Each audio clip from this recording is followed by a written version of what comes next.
Hello kids. शिक्षा TV. तो बच्चों, आज हम लोग word that start with alphabet letter I सीखेंगे। I for ink, INK। Ink means स्याही। I for ice, ICE। Ice means बर्फ। I for insect, INSECT। Insect means कीड़ा।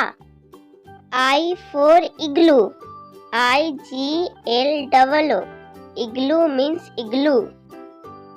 I for ice cream, ICECREAM। Ice cream means ice cream। हमारी video आपको पसंद आई है तो please like करें, subscribe करें, शेयर करें।